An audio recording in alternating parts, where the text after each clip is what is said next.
السلام عليكم ورحمة الله وبركاته.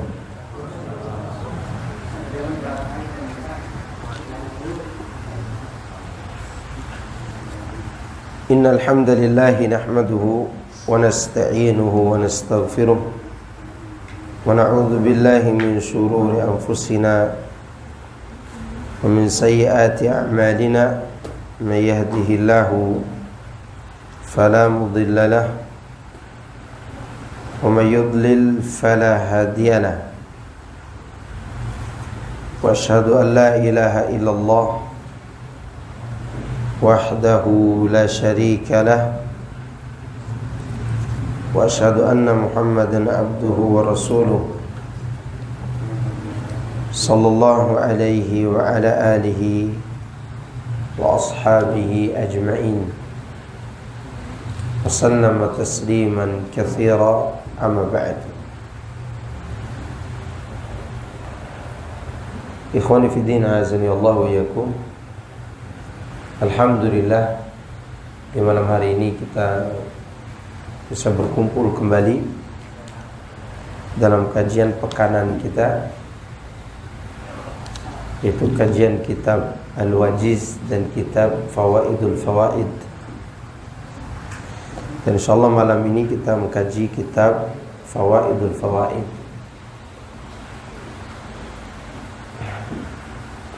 Dan kita masuk pada pasal ke-20. Pasal 20.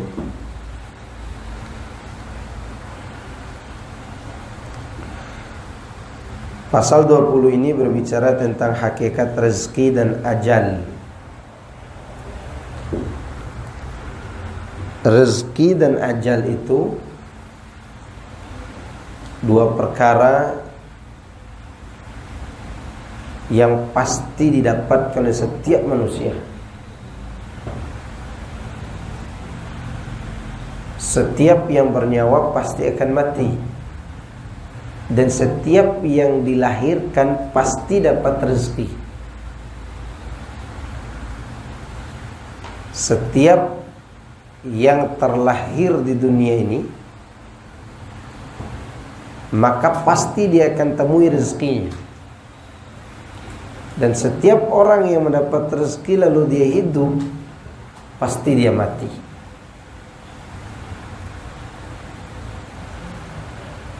Maka kalau kita melihat ada orang diberikan kenikmatan dari Allah berupa rezeki yang banyak, lalu kita iri melihatnya, maka jangan lupa kita juga harus iri kepada kematiannya. Karena rezeki orang itu diikuti oleh apa? Kematiannya. Jadi rezeki dengan kematiannya kayak gini. Rezeki selalu mendahului kematian. Tidak akan mati seseorang kalau dia belum menyelesaikan rezekinya di dunia ini. Betapa banyak orang yang sakit di rumah sakit bertahun-tahun, bahkan belasan tahun dia sakit, dia masih hidup. Dan tidak sedikit dokter yang merawat orang sakit tadi telah duluan meninggal dunia. Karena setiap orang akan menemui ajal setelah selesai apa? Rezeki. Bukan karena tua umurnya, bukan. Maka oleh karena itu, ikhwan fillah azakumullah, kita harus betul-betul fokus melaksanakan apa yang akan bermanfaat bagi kita setelah kita mati. Siapapun kita yang mendapatkan rezeki yang banyak atau yang sedikit, sama-sama mempersiapkan diri untuk menghadapi sebuah kepastian itu. Oleh karenanya Allah katakan fa'bud rabbaka hatta ya'tiyakal yaqin. Beribadalah kepada Rabbmu sampai datang kepadamu sebuah keyakinan, yaitu kematian. Kullu nafsin dha'iqatul maut. Setiap yang bernyawa pasti merasakan kematian. Summa ilaina turja'un. Kemudian hanya kepada kami kalian akan dikembalikan. Kalau kita sudah tahu kita pasti akan mati, lalu sampai kapan kita lalai dari beribadah kepada Allah? Sampai kapan kita meninggalkan sholat kita? Sampai kapan kita berbuat maksiat terus menerus? Dan sampai kapan kita lupa berzikir kepada Allah? Atau sampai kapan kita akan meninggalkan Al-Quran? Padahal kematian sedang berjalan bersama kita. Dia tinggal menunggu datangnya ajal sampai kita bertemu dengan malakul maut. Setelah itu kita tinggalkan dunia ini. Di sini kata Ibnu Qayyim rahimahullah, farriq khatiraka lil hammi bima umirta bih wa la tashghalhu bima dumina laka. Luangkanlah pikiranmu untuk mementingkan apa yang menjadi sebab engkau diperintahkan dan diciptakan. Artinya, luangkan waktumu untuk memikirkan apa yang telah diperintahkan kepadamu. Apa yang diperintahkan Allah kepada manusia? Yang paling agung, beribadah kepada Allah, mentauhidkannya. Dan larangan Allah yang paling besar apa? Mempersekutukannya dalam beribadah. Wa'budullaha wa la tusyriku bihi syai'a. Dan beribadahlah hanya kepada Allah, jangan kamu mempersekutukannya dengan suatu apa-apa. Ini yang harus kita persiapkan pertama kali. Perintah yang agung tadi, dan meninggalkan larangan yang besar itu. Di antara perintah Allah yang besar juga adalah solat. Kadang kita melalaikan waktu solat, ditunda solatnya. Padahal rezeki yang Allah berikan kepadanya tidak pernah Allah tunda. Kalau Allah menunda oksigen 5 menit saja kita tidak dapatkan, mati kita. Solat yang durasi waktunya 10 menit atau 15 menit lah, kita tunda. Begitu curangkah kita kepada Allah? Maka Ibnu Qayyim menyuruh kita, luangkan pikiranmu untuk memikirkan apa yang diperintahkan kepadamu. Dan jangan kau disibukkan dengan memikirkan apa yang sudah dijaminkan bagimu. Apa yang sudah dijaminkan oleh Allah? Rezeki. Coba antum lihat anak kecil ini. Kenapa dia tidak sakit gula? Karena dia tidak memikirkan apa yang telah Allah janjikan buat dia. Apa dia pernah pikirkan besok makan apa dia? Karena dia masih dalam kepolosannya. Kita juga dulu gitu kan? Ya enggak? Setelah kita besar diuji dengan pikiran itu, maka kita jangan sampai terlalu sibuk. Bukan berarti kita tinggalkan mencari dunia, enggak. Maksud di sini, kalau sudah waktunya beribadah kepada Allah, pikiran yang mengganggu ibadah ini disingkirkan dulu. Nanti kita pikirkan lagi itu. Ya, jangan ditumpuk-tumpukkan pikiran tersebut sehingga kita meninggalkan hak Allah Azza wa Jalla.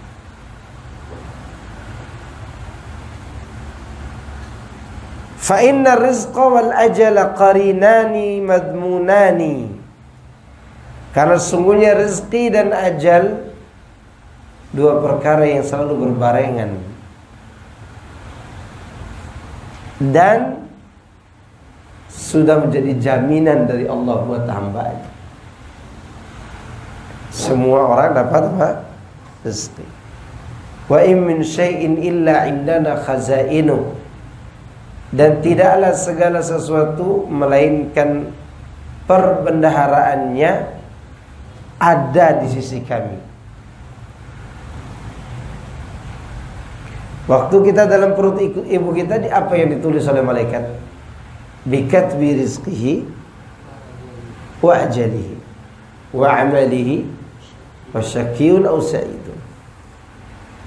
Dengan dituliskan rezekinya, ajalnya, amalnya, dan nasibnya, dapat bahagia atau dapat sengsara. Sudah ditanggung oleh Allah, mati dan ajal. Famadamal ajalu baqiyan kana rizqu atiyah. Selama ajal itu masih, artinya selama kematian belum datang kepada kita, maka rezeki akan terus datang kepada kita. Tidak datang kematian, rezeki pasti datang. Kalau rezeki sudah habis, ini baru datang nih kematian. Ya kan? Ada yang mengherankan. Saya tidak nyuruh antum pergi mancing ya. Ada orang tiap hari pergi mancing. Di samping dia mancing ikan, dia juga mancing amarah istrinya. Karena pulang tidak bawa duit oleh ikan. Tapi dia masih hidup. Ya enggak? Masih hidup enggak dia? Udahlah hidup, gemuk lagi. Itu menunjukkan dia yang seperti itu pun dapat apa? Rezeki. Bagaimana dengan antum yang berusaha? Dan usaha itu diniatkan apa? Ibadah kepada Allah. Subhanallah, luar biasa. Ini perkataan emasnya Ibnu Qayyim nih. Fama kana al-ajalu famadama al-ajalu baqiyan kana rizqu atiyah. Selama ajal itu belum menemui kita, maka selama itu rezeki pasti datang kepada kita. Pasti, namanya pasti. Ana teringat cerita salah seorang ustadz waktu dia mondok di Al-Furqan. Dulu kami awal pondok ya 6 orang anak, tapi anak yang terpisah sendiri ke Al-Irsyad.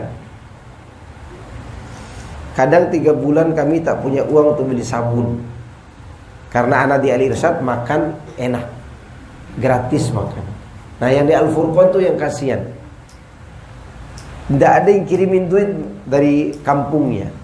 Karena memang kami waktu itu memang tidak ada yang punya duit. Orang tua kami tidak setuju juga ke pondok.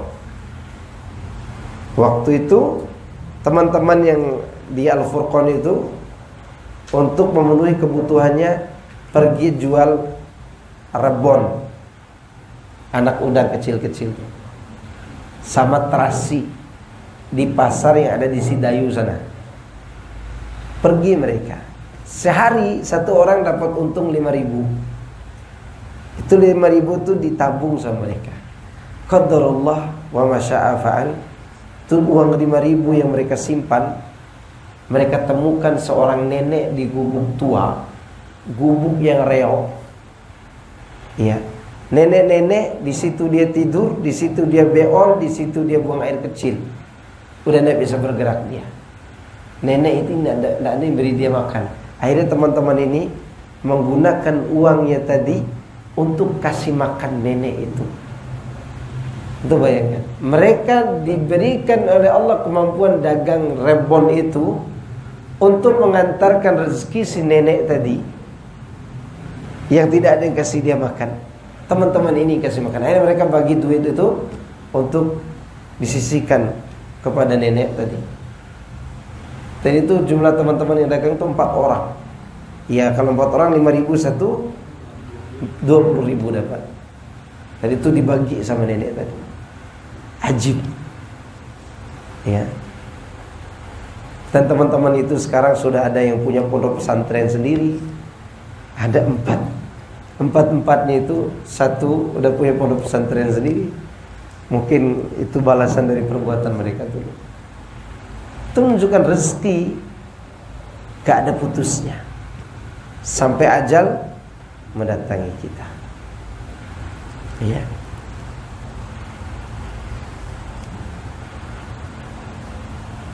Wa idza sadda 'alaika bihikmatihi tariqan min turuqihi fataha laka birahmatihi tariqan anfa'a laka minhu. Subhanallah. Jika Allah meluruskan dengan hikmahnya satu jalan untukmu, maka Allah akan membuka dengan rahmatnya pula jalan yang lebih berguna bagimu daripada yang pertama tadi.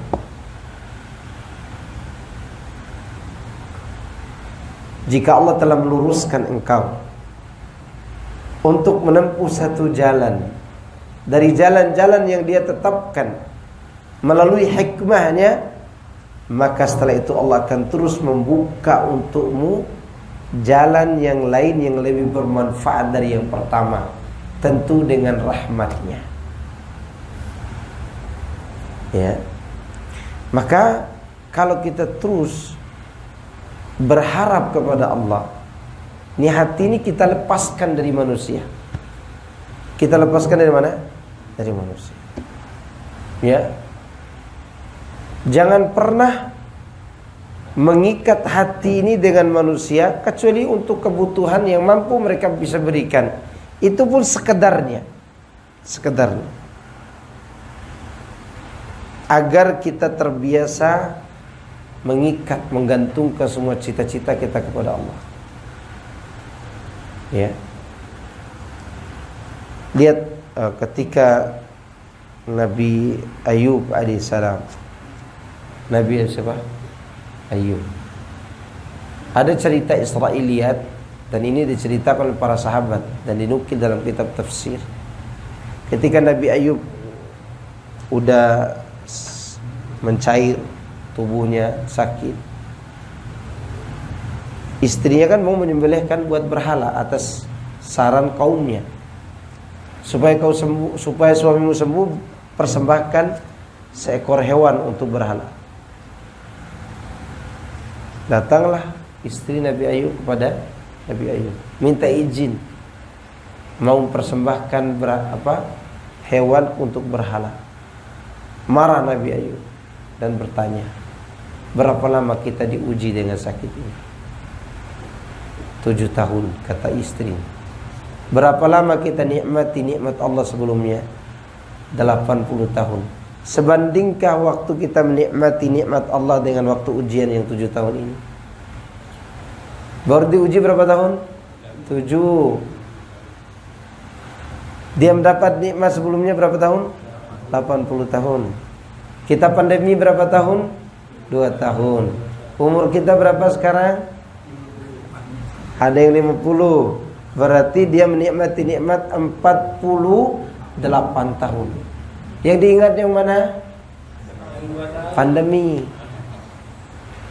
Maka itu yang diberitahu oleh Nabi Ayub ke istrinya dengan ditanya, dengan pertanyaan tadi, supaya istri itu berpikir. Gini cara Allah membuka jalan kebaikan buat hambanya, padahal dia sakit nih. Ya. Ini pelajaran buat mereka yang sudah ngaji tapi pergi ke dukun akhirnya. Dan ini terjadi, ikhwan. Nanti saya akan ceritakan yang nyata juga di zaman kita yang ke dukun, padahal udah ngaji. Ya. Kemudian Nabi Ayub menyuruh istrinya, kamu pergi, jangan lagi datang ke sini, jangan lagi melihat aku, kata Nabi Ayub. Kalau aku sembuh suatu hari nanti, aku akan cambuk kau 100 kali. Baru Nabi Ayub berkata kepada Allah, anni masaniya durru wa anta arhamur rahimin. Ketika istrinya tidak ada di situ, maka tidak ada lagi yang mau membantu Nabi Ayub kecuali siapa? Allah. Terkadang Allah perlakukan kita seperti itu. Kita dijauhkan dari semua orang, kita diusir orang, kita ditinggalkan orang, kita bersendirian. Ingat, di saat itu Allah ingin mengurus kita sendirian. Dia ingin mengurus sendirian. Dia tidak mau orang lain mengurus hambanya. Itu yang dirasakan Nabi Ayub. Istrinya disingkirkan juga oleh Allah. Pergi. Maka di saat itulah Nabi Ayub menghentakkan kakinya di tanah, kemudian keluar air. Dia sirami tubuhnya dengan air itu, sembuhlah semua kulit yang terluka tadi. Kemudian dia minum airnya, maka sembuhlah penyakit dari dalam. Maka di saat itu Nabi Ayub berdiri, tempat bekas nanah-nanahnya tadi pun dibersihkan semuanya. Kemudian dia berdiri di atas anak bukit. Datang lagi istrinya karena dia tadi resah meninggalkan suaminya di sendirian.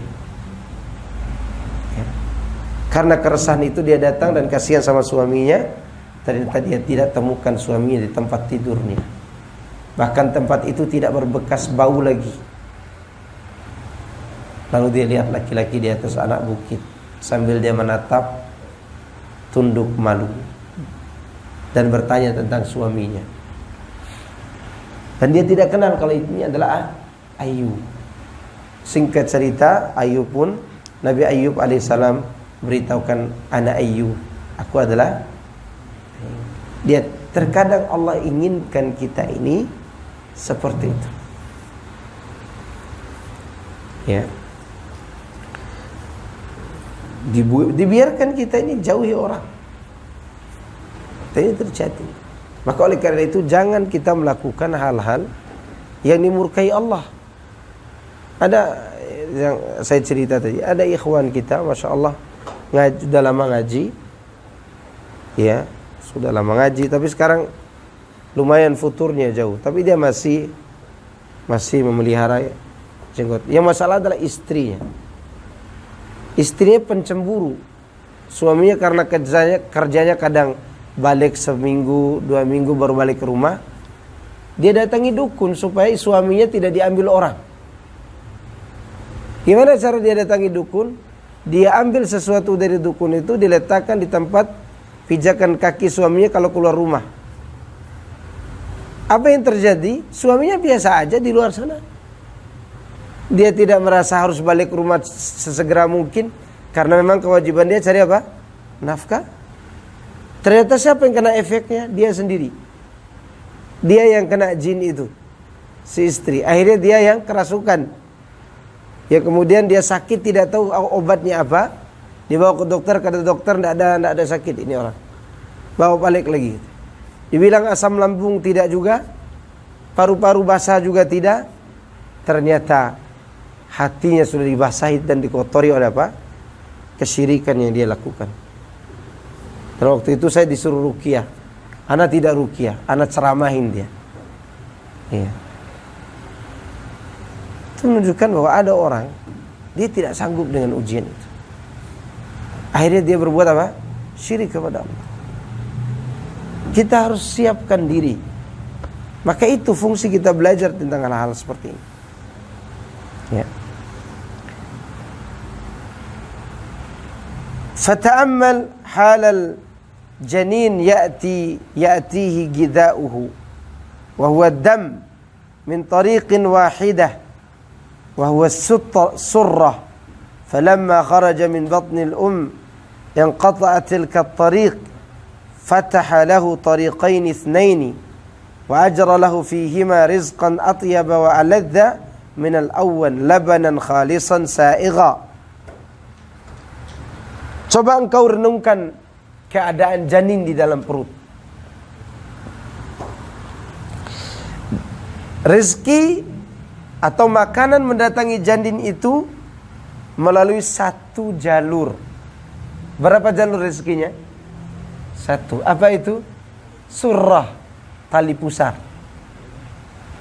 Ya kan? Yang disambungkan dengan tempat keluarnya darah haid ibunya. Jadi makanan janin itu apa? Darah haid. Darah haid kalau diberikan oleh istri antum sekarang mau antum minum? Gak ada yang mau makan. Tapi itu makanan janin tadi. Ya. Kemudian kata Ibnu Qayyim, tatkala dia keluar ke dunia, dari perut ibunya keluar ke dunia, jalur rezeki yang satu tadi diputus. Apa terputus rezekinya? Enggak, diputus yang ini, dibuka yang lebih bermanfaat daripada tali pusat. Apa itu? 2 jalur air susu ibunya. Dibuka berapa jalur? 2. Apa pernah bayi itu tepuk begini kepala? Aduh, apa makanan saya besok? Enggak pernah ditepuk. Kenapa? Karena rezekinya sudah pasti dari 2 jalur. Ya, makanya antum jangan rebutan sama anak antum. Itu 2 jalur dapat rezeki. Ya.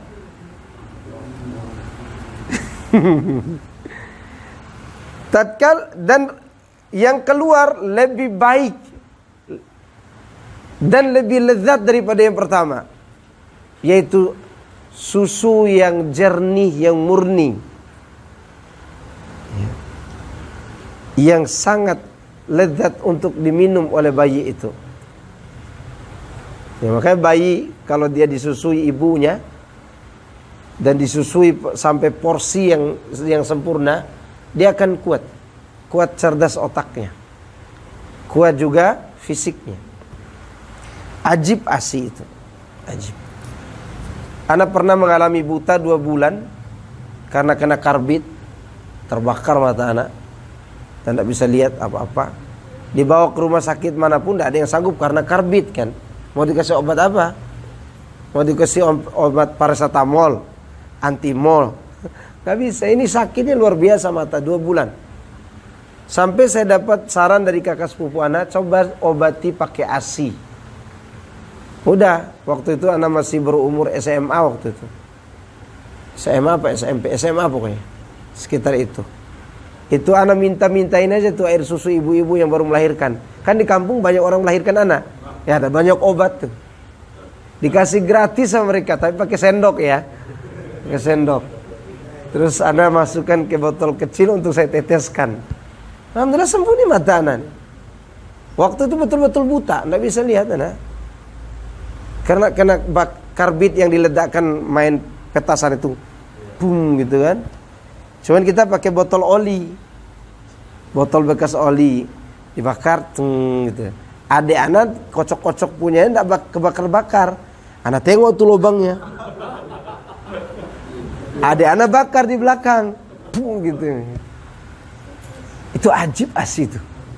Dan anak udah pernah obati mata anak dengan itu. Maka sejak itu kalau anak sakit mata, anak pakai ASI itu. Ya. Tapi minta kepada tetangga. Ya. Maka kita alhamdulillah punya istri yang melahirkan terus kan. Jadi tidak perlu minta sama orang. Ya.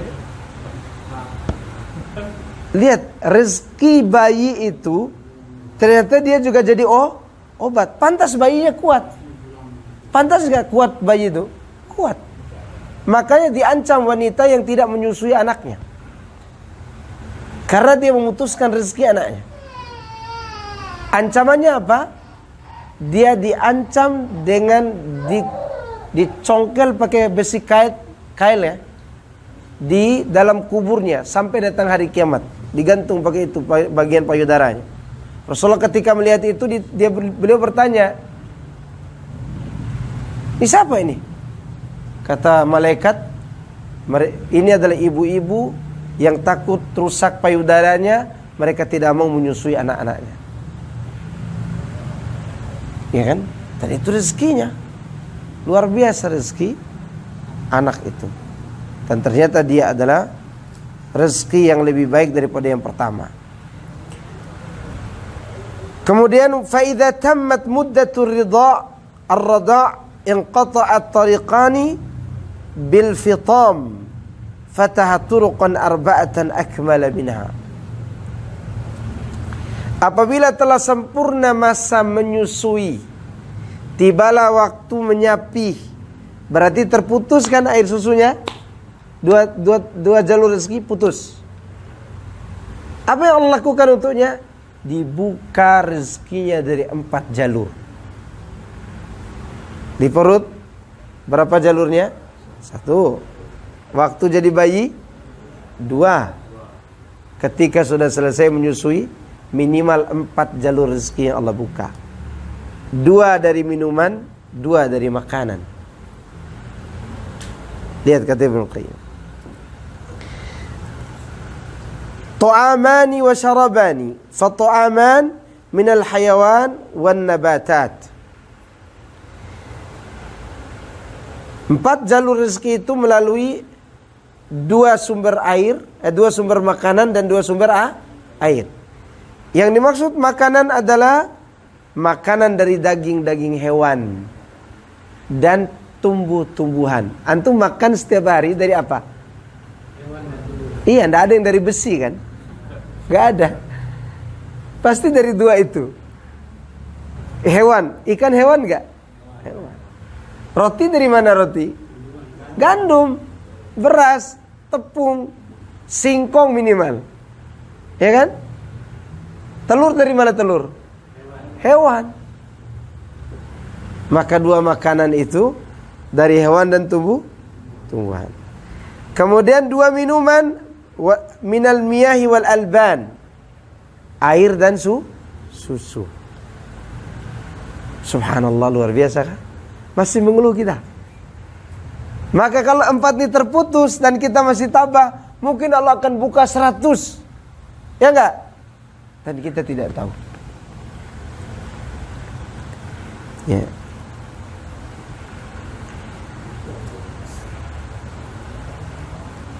Fa idza mata qata'at anhu hadhihi at-tariqal arba'ah, at-turuqul arba'ah.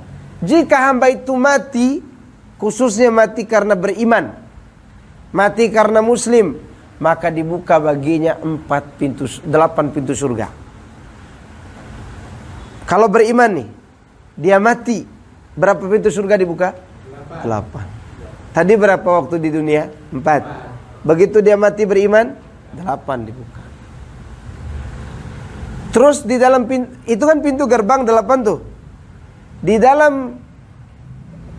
surga itu sendiri, setelah masuk dari pintu 8 itu, ada 100 tingkatan ke atas surga itu. Dan tingkatan yang paling sedikit nikmatnya, kita katakan paling sedikit, paling rendah nikmatnya 10 kali lipat kerajaan dunia yang paling kaya.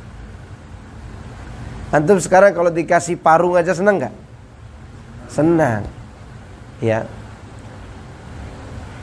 Berapa orang kita ini?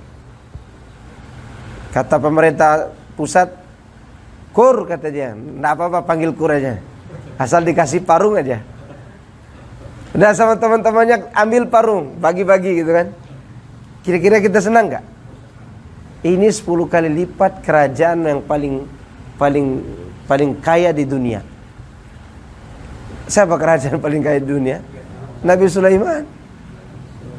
Nabi Sulaiman. Bayangkan. Itu untuk orang yang berbuat baik, dapat cahaya di tepi sirat nanti sebesar jempol kakinya. Ada orang berbuat baik tidak terlalu banyak, maka cahayanya dipadamkan, tapi dikasih cahaya sebesar ini. Kalau jalan di atas sirat, jatuh bangun, jatuh bangun, jatuh bangun. Tapi bukan jatuh bangun aku mengejarmu, bukan. Itu Megizet namanya. Ya. Dia jatuh bangun di atas sirat itu sampai dia ke ujung jalan. Tahu jalan sehari di atas sirat seperti 1000 tahun hidup di dunia. Ya. Maka ketika sampai di ujung, dia mengatakan, Tabarakalladzi najjani minki. Hei neraka, Maha suci Allah yang menyelamatkan aku darimu. Apa sampai situ rezekinya? Enggak. Diperlihatkan pohon. Dia katakan kepada Allah, ya Allah, aku ingin bernaung di bawah pohon itu. Karena baru saja merasakan panas neraka yang dia lewati. Dan ingin meminum airnya. Tentu orang yang kehausan, apa yang dicarinya? Air. Maka dia datang, sedang dia minum. Apa sampai di situ? Tidak. Dibuka lagi pohon yang satu lagi yang lebih rindang dan lebih nikmat lagi. Dia minta kepada Allah, ya Allah, aku minta yang itu. Kata Allah, jangan minta lagi setelah ini. Demi engkau aku tidak minta lagi, kata dia. Maka Allah kasih. Allah tumbuhkan lagi pohon yang lebih bagus lagi dari itu, yang mengarah ke surga. Dia katakan, ya Allah, aku ingin berada di pohon itu. Apa Allah memegang janjinya tadi dan sumpahnya tadi? Sudah tidak berlaku di sana. Karena hamba ini tidak tahan melihat keindahan kehidupan akhirat yang akan dia rasakan. Maka Allah berikan pohon ketiga. Kemudian dia melihat pintu yang terbuka lebar. Daun pintu itu antara satu dengan yang lainnya. Kalau ini kan daun pintu nih, kesini daun pintu. Itu kalau dilewati jalan kaki, kalau salah 40 tahun perjalanan belum sampai ke ujungnya, luasnya. Kemudian setelah itu dia minta kepada Allah, ya Allah, aku ingin masuk ke dalam surga itu. Kemudian Allah katakan, mau aku berikan kepadamu 2 kali lipat dari nikmat dunia? Ya Allah, jangan kau bercanda. Dia bilang Allah bercanda. Jangan kau mempermainkan aku, ya Allah. Kau Rabbul Alamin. Apa kata Allah? Enggak, aku tidak mempermainkan. Aku akan berikan kepadamu seperti itu, seperti itu, seperti itu, seperti itu, sampai 10 kali lipat, Allah katakan. Maka itu untuk dia. Nikmat apa tuh? Surga. Tapi matinya dengan mati beriman. Kalau mati kafir, dibuka 7 pintu neraka. Mati kafir dibuka 7 pintu neraka. Karena neraka 7 darokat ke bawah. Dan sempit. Dan panas neraka itu. Panas menyengat. Luar dalam. Makanan dan minumannya tidak ada yang lezat. Maka di sini kata beliau, lakinnahu subhanah fata'alahu in kana sa'idan turuqan thamaniyah wa hiya abwabul jannati thamaniyah yadkhulu min ayyiha sya'a. Kalau hamba yang beriman mati dalam kondisi beriman, maka dibukakan oleh Allah baginya 8 pintu. Dialah pintu surga yang berjumlah 8 pintu itu. Dia memasuki surga itu dari arah yang dia inginkan. Dan ini kesempatan buat ibu-ibu nih. Kalau kita mau masuk lewat pintu jihad, harus pergi apa? Jihad. Mau lewat pintu puasa, rajin puasa sunnah. Mau lewat pintu sedekah, harus dermawan. Ibu-ibu cukup dia lakukan 4 hal. Salat 5 waktu, puasa bulan Ramadan. Ini yang sulit, yang ini nih, taat suami. Ini yang sulit. Yang sulit apa? Taat suami. Iya enggak ibu-ibu? Ada ibu-ibu enggak di belakang? Sayangnya enggak ada istri saya ya. Ya.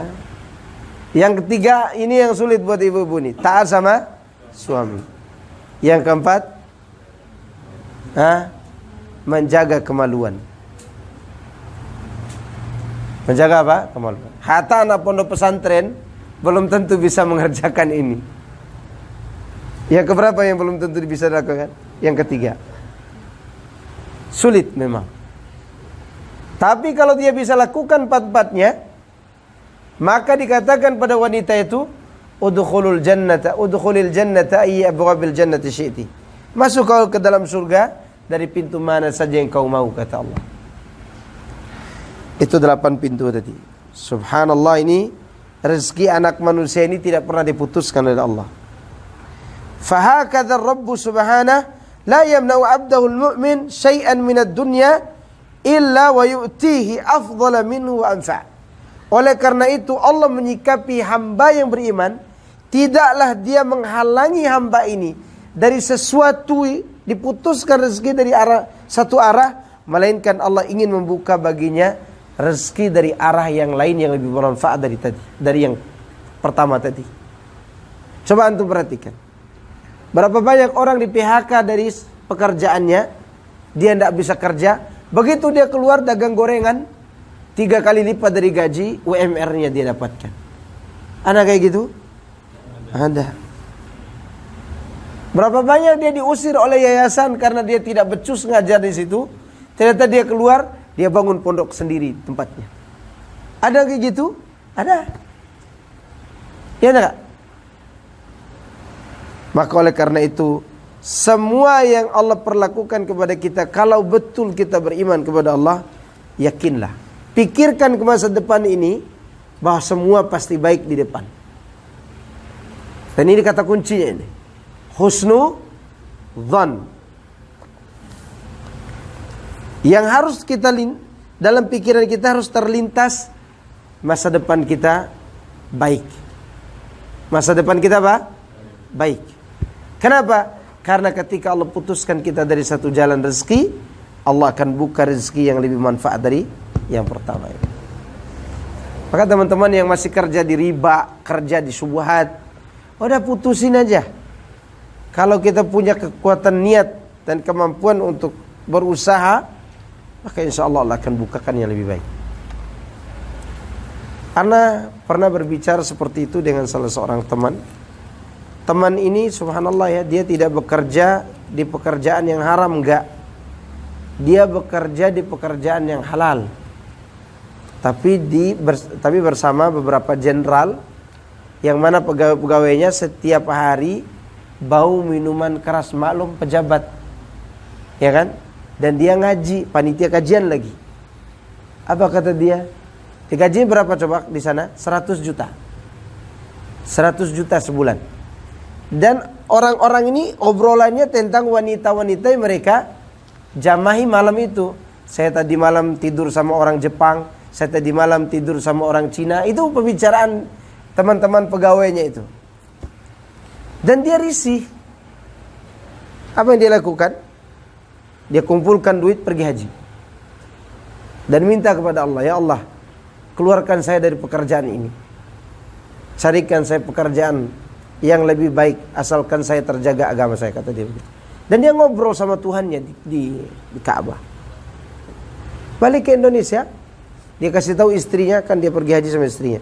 Saya mau resign dari pekerjaan saya. Ibu-ibu biasa rek saya bukan? Gimana? Hah, gitu kan? Ya enggak? 100 juta sebulan gimana? Kalau bahasa kita mungkin istri mau katakan, gila ente. Akhirnya suaminya menjelaskan begini. Mau saya mendengarkan cerita mereka tentang cantiknya wanita yang mereka jinahi setiap malam. Mau suamimu terpengaruh dengan mereka? Apa kata istrinya? Kalau begitu cepat resign. Cepat. Ya. Begitu dia resign, dia mulai jual-jual mobilnya untuk buka usaha-usaha kecil. Mobilnya ya tentu mobilnya mobil Lancaster yang bukan 1, 2. Mobil Camry dia jual-jualin dulu tuh, karena dia siapkan untuk modal apa? Usaha. Di luar dugaan dia, baru sebulan dia resign, ditelepon sama temannya. Bro, kerja di sini yuk, kata dia. Kamu kalau nggak ada pengajiannya, kata dia. Ada. Kajian siapa aja? Saya lihat ustadz-ustadz kayak ente nih, kata dia. Temanya masih awam. Siapa di antaranya? Ustadz Nur Baiz. Iya, mau saya, kata dia. Udah saya mau. Sampai dia di sana, langsung tanda tangani MOU, gajinya berapa? 200 juta sebulan. Tadi berapa? Sekarang 200 juta sebulan. Benar nggak kata Ibnu Qayyim? Benar. Ya. Ada orang seperti itu, ada. Yang penting ketulusan dan keikhlasan kita serahkan kepada Allah. Terkadang Allah berikan seperti itu, terkadang Allah berikan dengan cara lain, apa itu? Ditenangkan jiwa kita. Kita dijauhkan dari musibah, disehatkan badan kita. Tadi itu lebih baik. Ya. Itu adalah sesuatu yang lebih baik. Maka di sini disebutkan hakadha rabbu subhanah la yamna'u 'abdahu al-mu'mina syai'an min ad-dunya illa wa yu'tihi afdala minhu wa anfa'alahu. Tidaklah Allah menghalangi seorang hamba yang beriman dari sesuatu bagian dari dunia ini, melainkan dia menyiapkan untuk diberikan yang lebih afdal dan lebih bermanfaat daripada yang dia halangi tadi. Ini harus kita pahami. Ya, ini harus kita ingat selalu. Jangan kita selalu ingat susahnya. Ingat, kita pernah melalui kenikmatan dan masa depan kita ada kenikmatan. Dan Allah telah menjanjikan kepada kita, ana inda dhanni abdi bi.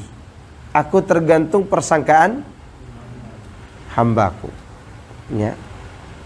Jangan lagi kita tertarik dengan riba, dengan hal-hal yang syubhat. udah jalan. Insya Allah Allah akan berikan jalan suatu hari nanti. Ya, dan Allah akan berikan kecukupan bagi kita semuanya. Jangan takut. Jangan takut dengan apa yang telah Allah janjikan.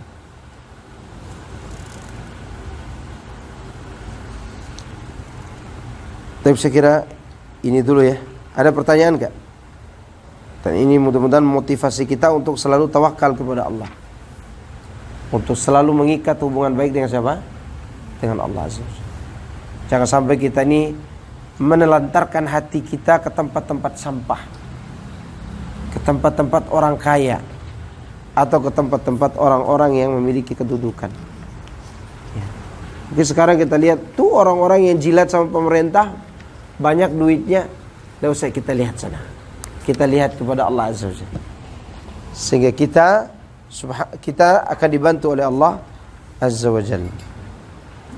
Tapi ada pertanyaan enggak? Untuk mau nanya? Silakan.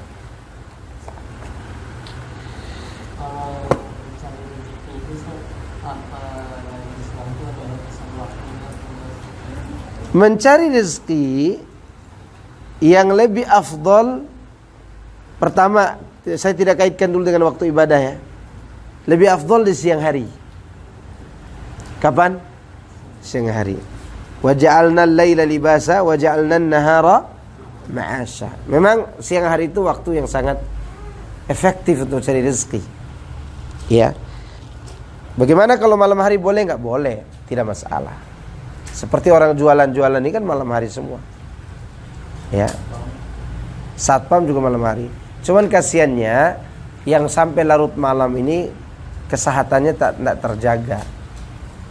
Ya, tidak terjaga dan juga kesehatannya kurang bagus. Karena anak pernah diperlakukan seperti satpam.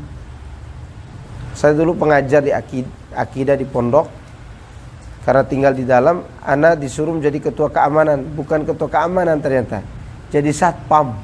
Paginya anak ngajar, malam bergadang. Antum bayangkan kalau anak lagi ngajar anak SD, maka anak SD ini naik di atas bangku, anak tidur. Memang pekerjaan yang luar biasa satu. Maka saya salut sama teman-teman yang satpam. Tetapi yang lebih afdal kapan? Siang hari.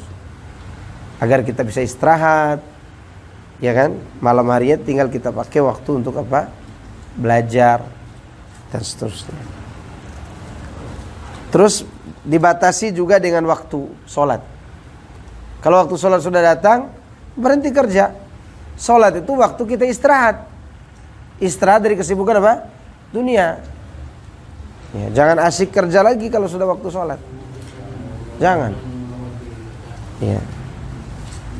Saya teringat teman kita Pak Budiman, Allahu yarham. Insyaallah ya beliau itu banyak pelajaran hidup yang kita bisa ambil dari kehidupan beliau. Dia kerjakan di Kerikil, dikontrak 5 tahun, gaji 100 juta sebulan. Tapi setelah 2 tahun kerja, ini bos sudah mulai bikin aturan, tidak boleh sholat asar berjamaah di masjid. Dan dia sudah diberikan mobil mewah, Subaru kan. Subaru itu mobil mewah. Itu diberikan oleh perusahaan. Dia kembalikan kunci-kunci semobil-mobilnya, segaji-gajinya yang tadi gaji 100 juta dia tinggalkan. Untuk apa? Untuk menyelamatkan sholat asarnya. Maka mudah-mudahan dengan itu beliau diberikan kebaikan oleh Allah di kuburannya dan diampuni dosanya. Karena kalau ingat itu, anak tidak lupa dengan orang ini. Ya, waktu kita duduk cerita berdua di masjid tentang waktu itu dia resign, tak peduli dia. Dan kemudian dia akhirnya jual kambing kurban juga kan di Bandung. Dan waktu itu lebih menyedihkan lagi, dia tawarkan ke anak mau jualan gula aren, dan anak beli gula arennya. Ada orang kayak gitu, ada. Berani dia berjibaku dengan dunianya demi menyelamatkan apa? Salatnya. Kita enggak. Demi mendapatkan uang 50.000, salat asar lewat sampai menjelang maghrib. Ini kerja kita harus dibatasi oleh waktu apa? Salat. Satu lagi, seorang orang yang biasa kaya. Dulu dia pengusaha, dia pekerja di Yamaha di Jepang langsung. Dia teknisi bukan TKI biasa. Itu kata dia uangnya berkarung-karung Ustaz. Tapi saya pakai dagang narkoba pulang ke Indonesia habis semua uang saya. Baru saya tobat. Setelah habis uang baru tobat kata dia. Setelah dia tobat, dia sudah menikmati sholat. Itu perusahaan depan Jepang tuh minta lagi. Tapi orang Jepang itu mereka punya moto. Waktu adalah uang. Dia tidak bisa sholat dan tidak bisa menuntut ilmu. Keluar dia lagi dari pekerjaannya. Jual nasi uduk di Bekasi. Sampai hari ini dia jual nasi uduk. Masa kita kalah dengan orang-orang seperti ini? Ya. Dan dia belajar sama anak waktu itu. Dia sendiri anak ajarkan. Itu majelis kajian saya pertama kali saya buka. Dan dia seorang diri yang belajar. Waktu di Bogor. Ya. Kata dia semua maksiat yang ada ini sudah saya lakukan semuanya. Kecuali 2, membunuh dan mencuri. Karena saya tidak butuh membunuh dan saya tidak butuh mencuri. Banyak duit tadi waktu itu. Tapi bangkrut akhirnya taubat. Dan dia sekarang jual nasi uduk, masih jual nasi uduk. Dia tidak mau sholatnya terhalangi oleh urusan-urusan dunia. Maka sudah menjadi keterlaluan kalau ada ustadz menunda sholat gara-gara apa? Mancing, main bola, ya, gym, iya nggak? Gym, jangan tunda sholat. Sholat harus berhenti kita dari kegiatan dunia. Fadhal, ada yang lain? Dan kerja itu jadikan ibadah ya. Jadikan apa? Ibadah. Fadhal, ada yang lain?